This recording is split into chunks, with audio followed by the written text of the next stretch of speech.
Land order problem అనే దానికి కూడా దీంట్లో ఇన్స్ట్రక్షన్స్ ఉన్నాయి. మీకు ఇక్కడ ఉండేటువంటి ఫోర్స్ లేకపోతే బయట నుండి తెప్పించుకోమని ఆర్డర్స్ కూడా ఉన్నాయి. అది కూడా బేఖాతరు చేయాలి.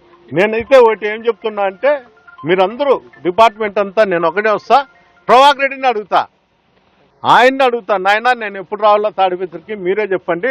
పోలీస్ అధికారులు కూడా నిర్వీర్యం అయిపోయినారు. ఇక్కడ పోలీస్ అనే వ్యవస్థ మా మీద తప్ప జూలం చూపించేదానికి కానీ, అక్రమ కేసులు పెట్టేదానికి కానీ మీరు ఏది చెప్తే అది జరిగే పరిస్థితి ఉంది ఈరోజు రాష్ట్రంలో. మా లీడరే చెప్తాడు, పోలీస్ అధికారులతో నేనే హౌస్ అరెస్ట్ చేయమని మున్సిపల్ ఎలక్షన్ జరిపిన. నేను ఎప్పుడు కూడా జేసీ ప్రభాకర్ రెడ్డి ఇంటికి వచ్చి పోతానే, కాన్ఫరెన్స్లో తిరుగుతానే, ఎప్పుడు నేను అడ్డపడాల్సిన పరిస్థితి వచ్చిందంటే ఈరోజు నాకు ఈ పరిస్థితి వచ్చేది కాదేమో. ఆ రోజు నేను కూడా ఇతని మాదిరి ఆలోచన చేసి ఉంటే నాకు ఈ పరిస్థితి వచ్చేది కాదేమో. ఆ రోజు అక్కడుండే కాన్ఫరెన్స్లో ఎప్పుడు కూడా నేను జేసీ కుటుంబం చేస్తున్నటువంటి అరాచకాలు కానీ, ఈరోజు పోలీస్ వ్యవస్థ చేస్తున్న వ్యవస్థ కానీ గతంలో లేదు. పంటలలో పురుగు ఏ విధంగా పడితే దాన్ని నిర్మూలించుతారో ఆ విధంగా ఎవరన్నా అసాంఘిక శక్తులు ఉంటే ఆ విధంగా నిర్మూలించుతారో అని చెప్పినాను తప్ప నేను ఫ్యాక్షన్ చేస్తా అని చెప్పలే. చేస్తా అని చెప్పింటే నేను చేసిందును. నాకు ఈ వ్యవస్థ అంతా ఏం కాదు.